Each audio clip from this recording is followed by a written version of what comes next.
Many people meet Tituba through Arthur Miller's The Crucible, but playwright Nicole Brooks met her differently. Welcome to the Thing About Witch Hunts podcast. I'm Josh Hutchinson. I'm Sarah Jack. Our guest today, Nicole Brooks, is a Canadian artist, producer, composer, and performer, and the creator of Obeah Opera, a fully sung, a cappella theatrical work that centers Tituba and other women of Salem as healers, as wise women, as people who loved and were loved. It has moved audiences across Canada, Africa, and the Caribbean for over a decade, and today Nicole is here to talk about it. Welcome to the Thing About Witch Hunts podcast, Nicole Brooks. Please tell us about yourself. Oh, it's really wonderful to be here. Thank you so much for having me. When people ask me this very famous question, who are you? I think I've now coined myself as multifaceted, multidimensional, simply because I'm not just a producer, which I am. I'm not just a writer, but in particular with the work of Obeah Opera, I also composed all the music. I'm also the lead in the work. Now with it touring, I'm basically the tour manager. So I'm, kid and caboodle, but yes, a multidimensional artist that plays around in many mediums, depending on what it's asked for.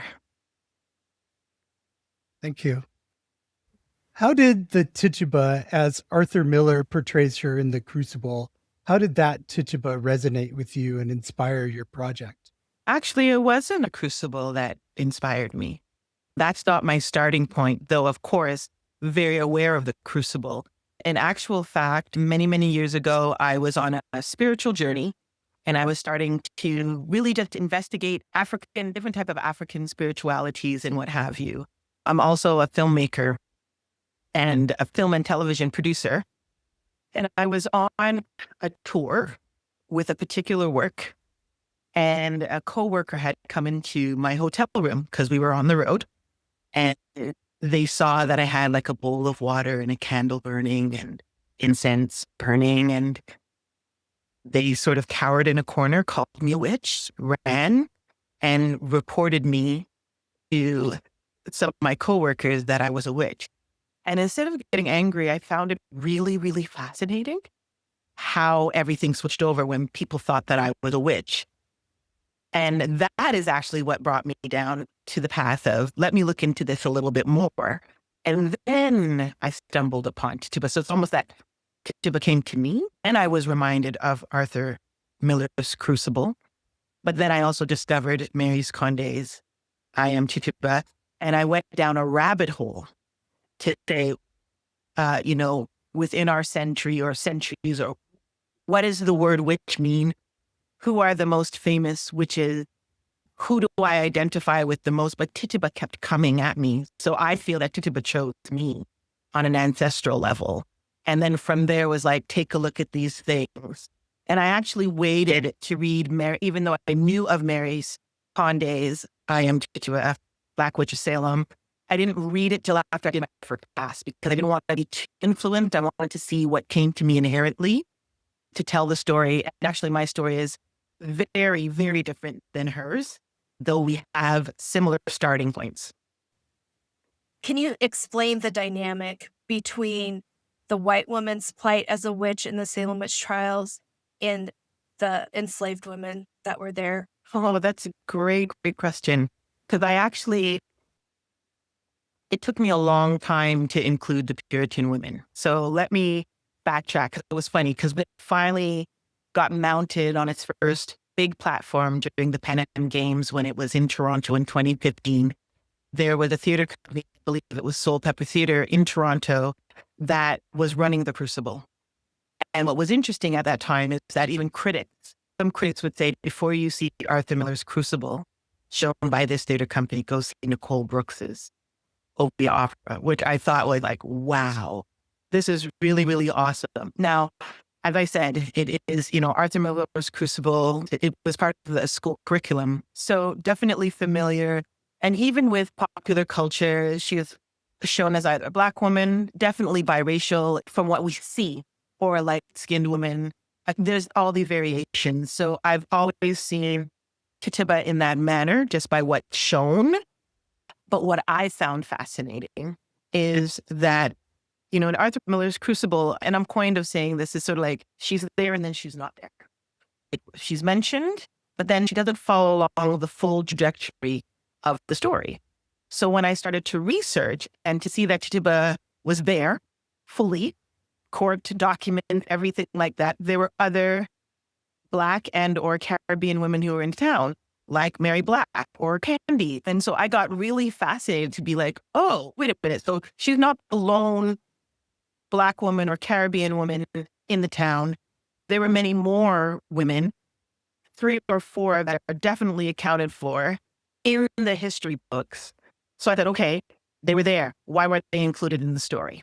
Okay, so that was one. So I was very determined at first to really tell their story, not include Puritans, rah, rah, rah, rah. But then I'm like, no, actually, it is important, especially what I call it the world of girls. The world of girls, the world of girls. And these girls who, again, from the vantage point, but telling stories or doing whatever with these girls and the girls accusing. Who are these girls? How were they engaged with them? So I started to look first at their direct connection with these girls. How were their relationships built? And then from there, how then do Puritan women and men observe the relationships between these girls, or maybe not see it until the girls started to say that I'm being pricked or whatever in their testimonies, right? So that's the ladder that I built upon. What I found fascinating at one point, especially with Betty is the core of the relationship between Tituba and Betty in my story. And then I started to think, how did Elizabeth feel about that relationship? What did she know, or what do I reveal in that? And then I started to look at, this is really interesting. The twist that I put on, which I'll get into a little bit later, was then Elizabeth being like looking at the Puritan woman and saying, my conclusion in the end, which I was really surprised at as a writer, was to say that in their own way, they were enslaved too, or the society of what women represent during that time due to religion, what their roles are, what have you, versus Reverend Samuel, for example, and the other men in the town. I forged a beautiful relationship, not only with Betty and the other girls. Actually, Abigail is the antagonist along with Reverend Samuel, so you'll see. But to see that and to be like, I see you, I feel you, really surprised me as a writer, and having empathy and making those characters more three-dimensional, because I started to use the Puritans as characters at a certain point, but they developed. And that's what good writing is, I think. You really start listening to the characters and hearing what they have to say in the voice that they want in the story. And I just want to say, in the records, it's clear that Tituba had a close relationship with Betty. Yes. Because she talks about it when they examine her, how much she loves the girls and how much she loves Betty in particular. She really professes a great deal of love. And that's exactly what's shown in my versioning. Do I give you the smoking gun in the play that I've written? That is the heart of the story. It's Betty. And I remember working with a dramaturge. And for those who don't know what a dramaturge is, it's like a story editor, but for theater. I remember she's, Nicole, this is epic. Someone needs to die, blah, blah, blah, blah. And I was like, somebody needs to die. This is very early on when I was researching. And then I learned that Betty was very sickly. So then I was looking at what are the common diseases and stuff like that happened at that time. And in the story of Obeah, where my interpretation led to where I don't see any other story of the Salem witch trials, is that Betty becomes sick and Tituba uses Obeah, which is really herbs and whatever, to heal Betty. So Reverend, once she gets healed, even though she was left for dead, he is glorified that God and Reverend saved his child. And Betty turns and says, no, Tituba healed me. And that is actually the catalyst of why the witch hunt begins in my story. That's actually when Elizabeth, in the end, reveals saying, I know you loved and cared for my daughter. And she tries to stop the persecution of Tituba. So that's where I went with the story to really make it heartfelt. Well, at least that's what I discovered. Just like what you're saying, Joshua, I'm like, there's a love story here, but it's between a little girl and an enslaved Caribbean woman who loved her stories, loved her cooking, knew that she took care of her. I'm so blown away and interested.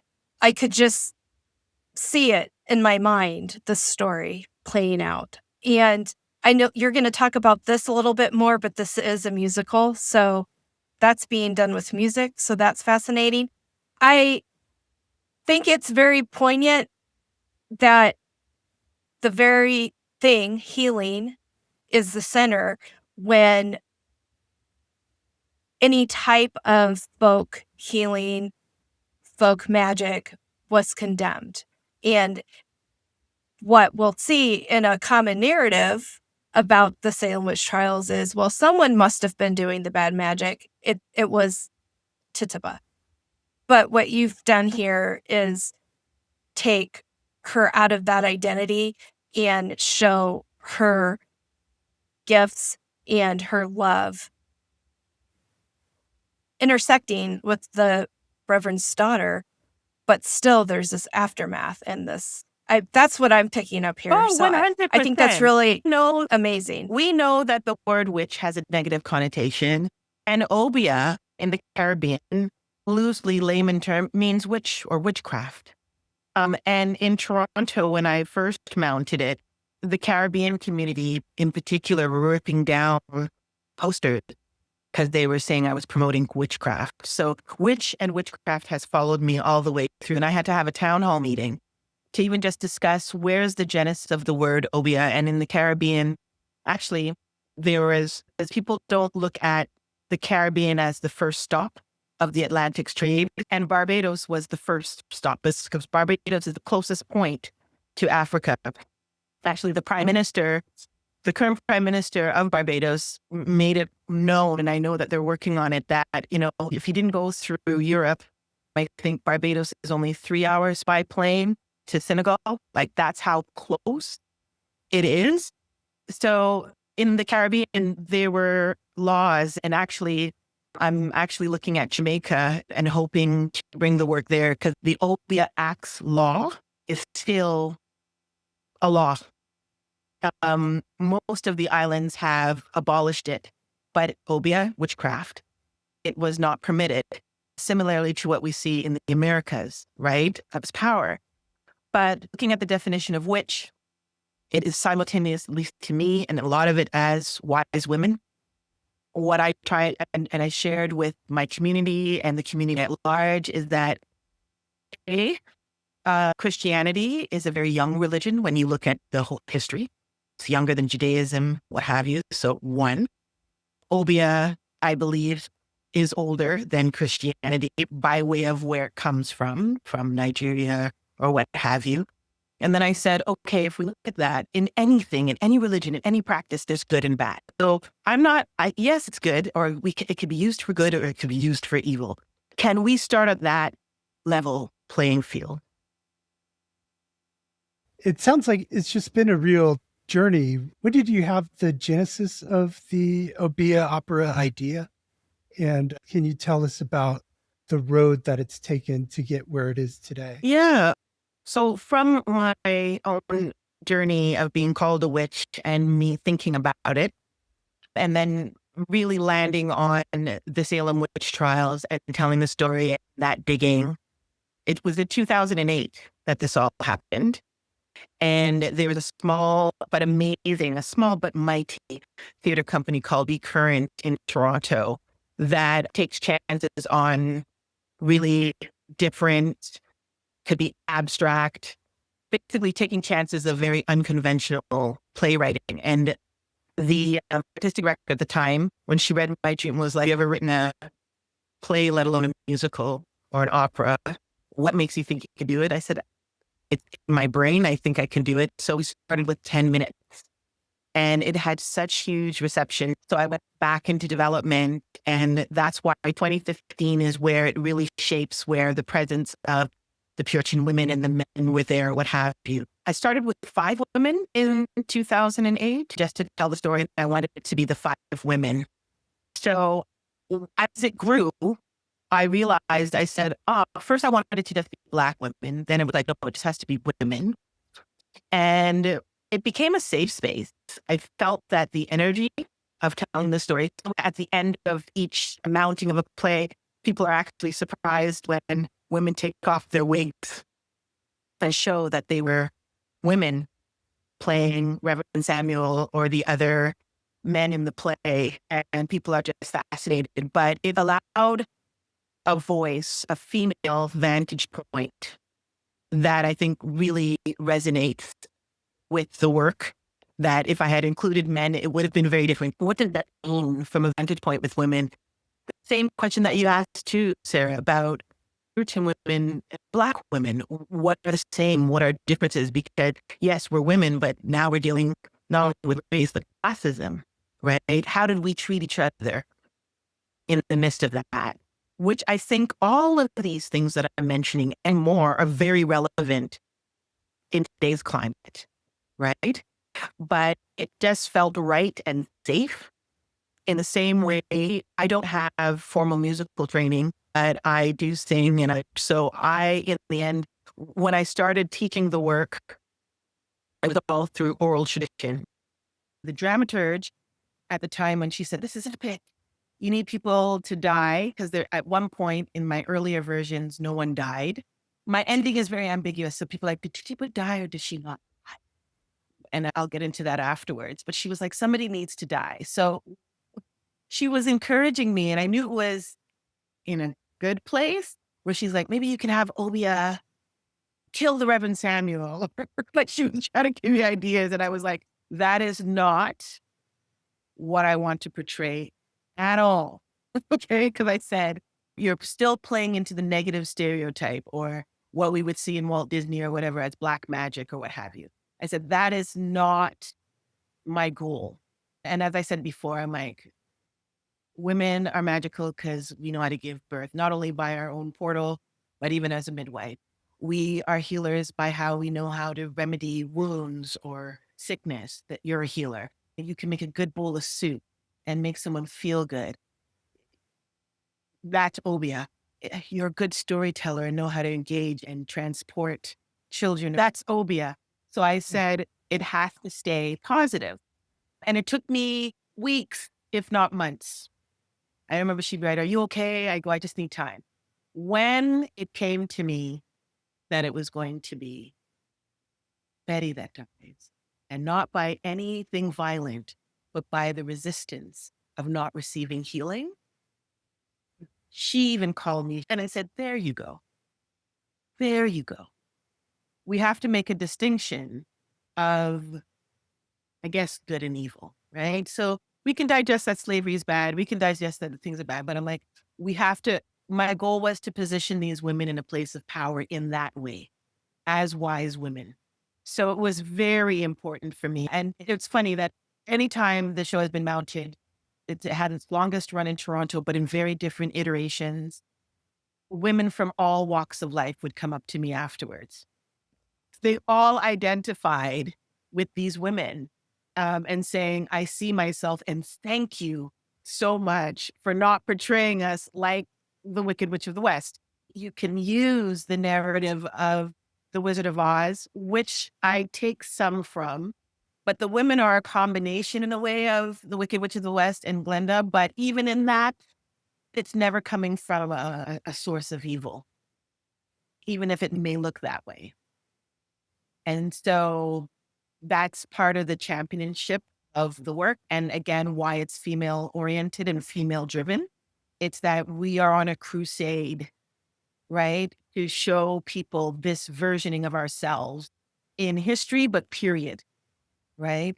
In Barbados, it was there were 2 reasons why it wasn't as big as it should have been. And I actually do have a feeling we will be reinvited back, because they do recognize Tituba as part of their history, is the fear of Obeah.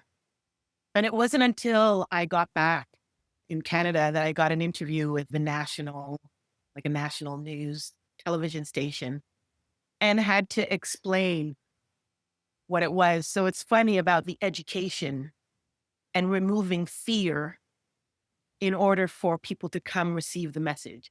My Yeah. mother didn't come for years because she's a staunch Christian and said, my daughter can't be known as an Obeah woman. And I said, well, I am one, and you need to come see it. When my mother finally saw the work, after begging and pleading and me ensuring that she got picked up because I had to be at the theater at whatever certain time and getting a driver. And that's a good thing about being a producer too, getting a driver, picking her up, putting in her special seat and saying, watch the show. She came out saying, that's not the Obeah I know. We have been demonized. Okay. And not just as Black women, we're pulling away that veil and showing our strength.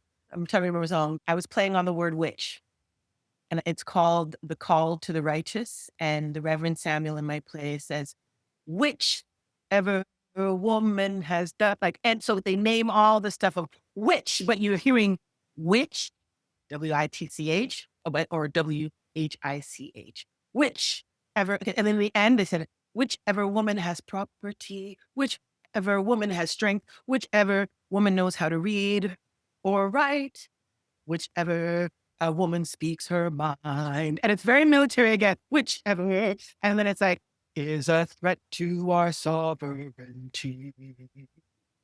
So the time has come for the righteous to save our souls before they bind us, right? So I know I wrote the play and I'm having to dig, but you're making me think about that stuff. So the men are the evil in the play. But we're really discovering in the history how they viewed women. And it is true. So the song starts with all the boogity boogity boo. But then when you're hearing whichever woman has property, that's true in the Salem witch trial. Like whichever woman had these things, and even today, whichever woman speaks her mind, she's considered a witch. It's a woman's story through and through. Yeah. I am a descendant of Rebecca Nurse and Mary Esty. They both hanged in Salem. Their grandchildren married, and that's why they're both my grandmothers. But Mary Esty specifically, there's a petition to the judges that's preserved that we can read her words. And she was condemned as a witch. So she's a witch writing this, right? In their eyes, she's writing this, but she says she's innocent.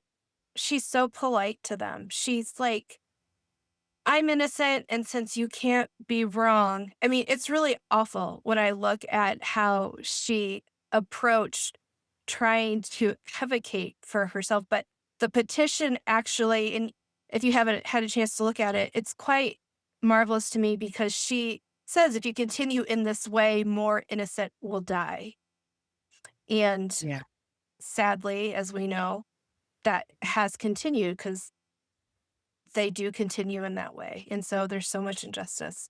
But yeah, just those words, every day I think of them. That's absolutely. And it's funny, Margaret Atwood, the famous writer, came to work. She's Canadian, came to see the work, and she had descendancy. Did you know that with the Salem witch trials? no. Margaret Atwood told me after seeing Obeah Opera that she also has lineage, and she found the work really fascinating. She's so honored that she came. There was a few Canadian world-renowned writers that came. Charles Fuller, who was a Pulitzer Prize writer for A Soldier Story. I knew him. He had come to see, so that's an American that came to see it. And Lawrence, oh goodness, his name is failing me. He wrote the Book of Negroes. He was there too. So these were people who were really fascinated with how history has come. But I just wanted to let you know, Margaret Atwood too has lineage. We should look into that. I can't remember who, because she had told me backstage and was really taken by what I wrote. And it's interesting looking at the testimonies, because what I did with Tituba's testimony too is that at first she denies being a witch, and then she says, yes, I am. And I wrote her testimonial song saying, okay, if this is what you want to see me as, fine. I'm a wise woman witch, and I'll no longer hide. Fine. That's what you want me to be. So it's interesting how we interpret that, or to see the petitions of the work, because either way, you were dead. So I'll give you another giveaway. So right before Tituba is to be executed, Elizabeth runs out and says, "Wait, don't kill her.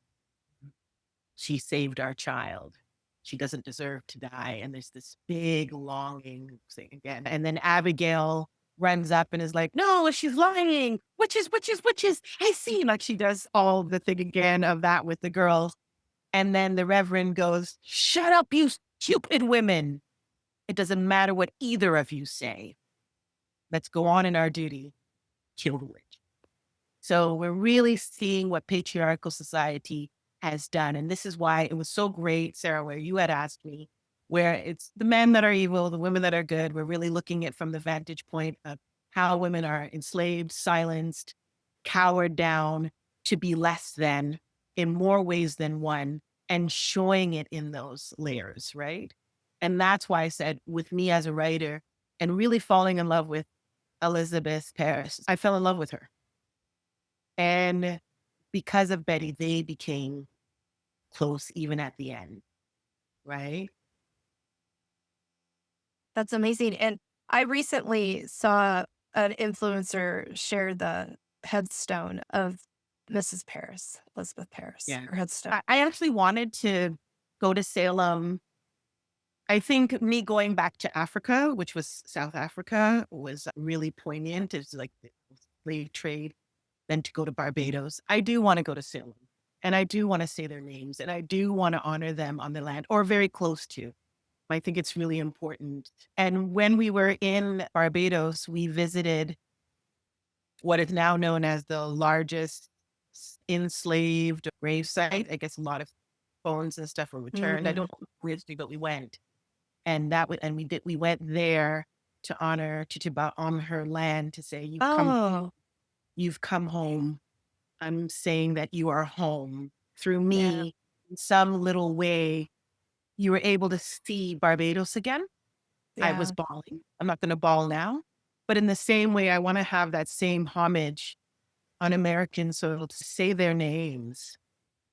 And as I said, like Abigail was diabolical too, but I had more sympathy with the world of girls because when I studied them, when I researched and studied them, they almost felt like misfit girls to me. So this is another interpretation for me.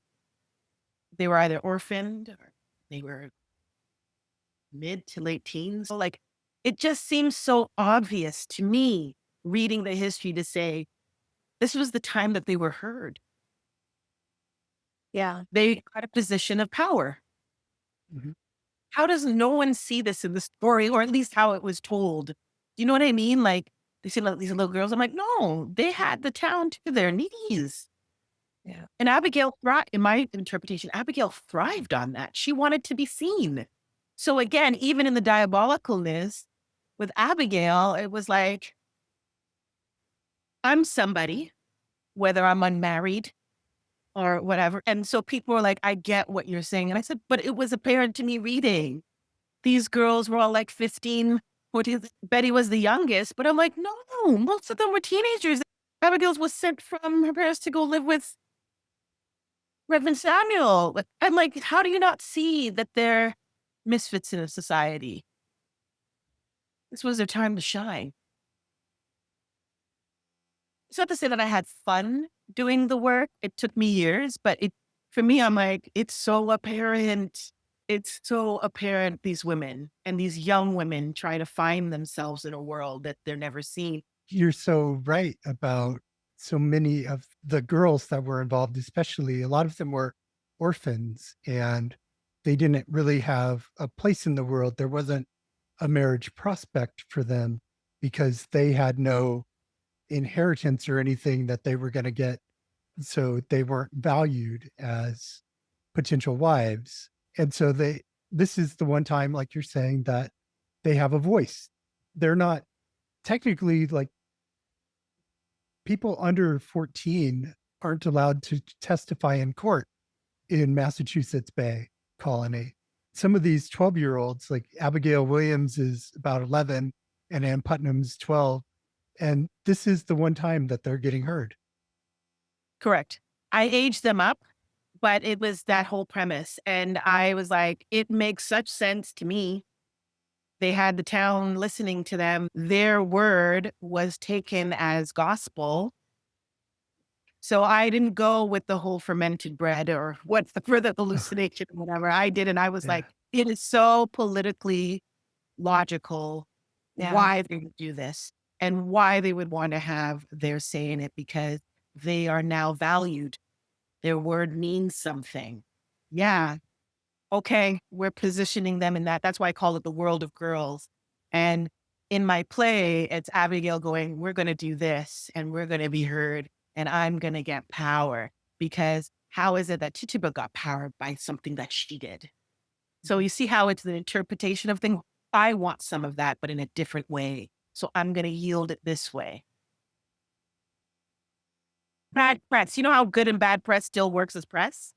That's Abigail's attitude of, I want some of what you got.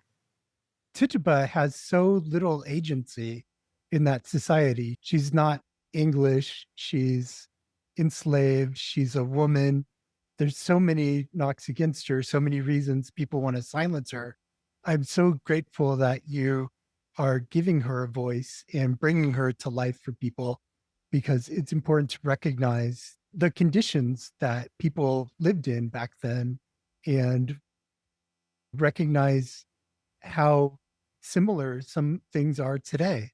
There's still enslaved people today. There's still people getting persecuted as witches and getting killed for that. So I'm just really grateful for what you're doing, Oh, highlighting all these issues.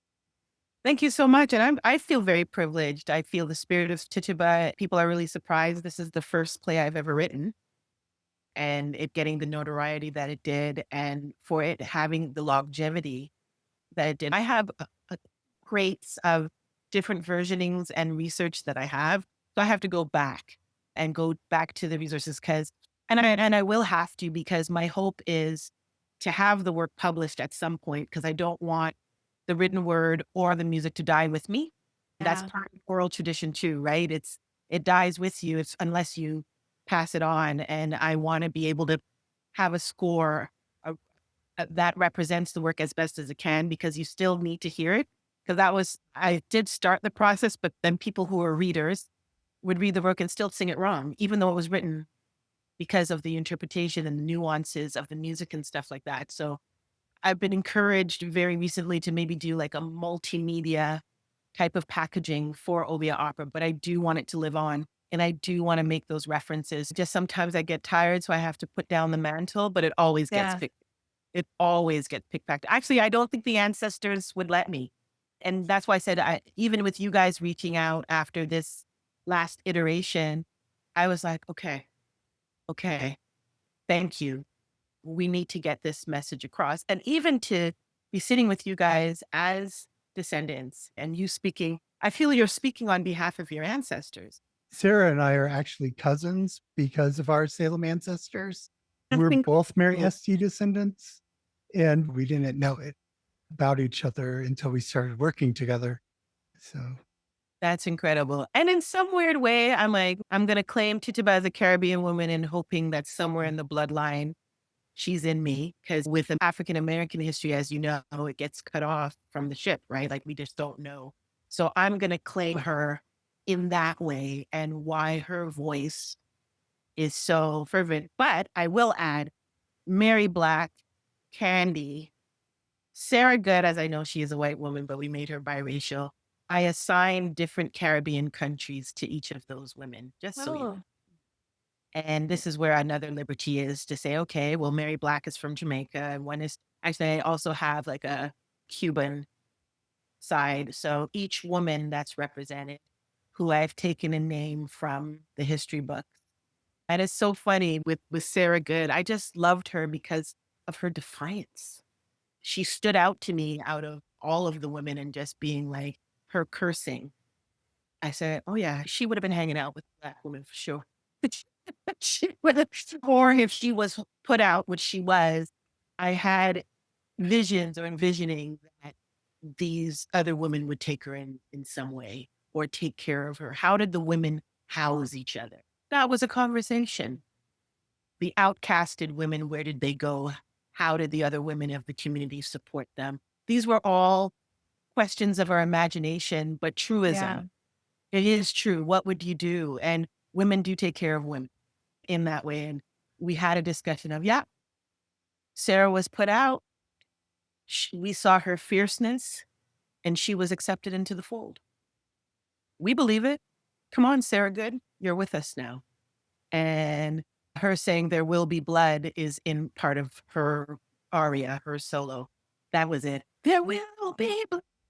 Like, yeah, so it's very, very powerful. So they all speak is what I'm trying to say. Even understanding the Reverend Samuel, how horrible he was, we were trying to understand him and what were his values and his beliefs and why did he believe that. So there's all these conversations in the roots. And that's what I'm saying with your ancestor. I'm like, yeah, there were all these arguments as to why women were called witches. And it was in the favor of men. I think it was important here for you to understand how I interpreted the chain of events of what your ancestors lived through. And you've affirmed for me, just like what you said, Josh, too, like, yeah, Betty and Tituba were close. And I'm like, yes, that's the core of the story. Yes, yes, yes, yes, yes. So I said, this is what I did with it. Their love. That's why I said it was a love story. And then one triangle between Betty, Elizabeth, and Tituba came to be, right? Yeah. And then Elizabeth represented the Puritan women to be like, we stand with you, which is really powerful because when she comes in and says, wait, everybody stops. And she's like, I'm so sorry. You're a healer. You healed my daughter. But it's so important for the women's story to be told because, like you have pointed out, women's stories tend to get erased. They just fall away, so they have to be remembered and retold and retold. And I just want to say it's because of Rebecca Nurse and Mary Esty that I care so much about Tituba because she is the opening part of what unfolded in that community. And when you take away the fiction that had been out there about Tituba, Arthur Miller, there's a couple other plays and stuff from that era, and you go to the records that we have, what do we see? We don't see that much of who Tituba was, but we do see that she loved those girls. And them accusing her of hurting them was just like, I just think what a devastation when she had so little as a woman, but she did have these girls that she nurtured and loved, and she would have used all of her skills and gifts to nurture these girls, and then for them to accuse her of hurting them. I've always been very, I hate that she suffered that way. I think that even, again, hearing what you guys have contributed to me says that it needs to come home to America so people can see the work. Thank you to Nicole Brooks for her time and for over a decade of dedication to these women's stories. Learn more about Obeah Opera in our show notes. Have a great today and a beautiful tomorrow.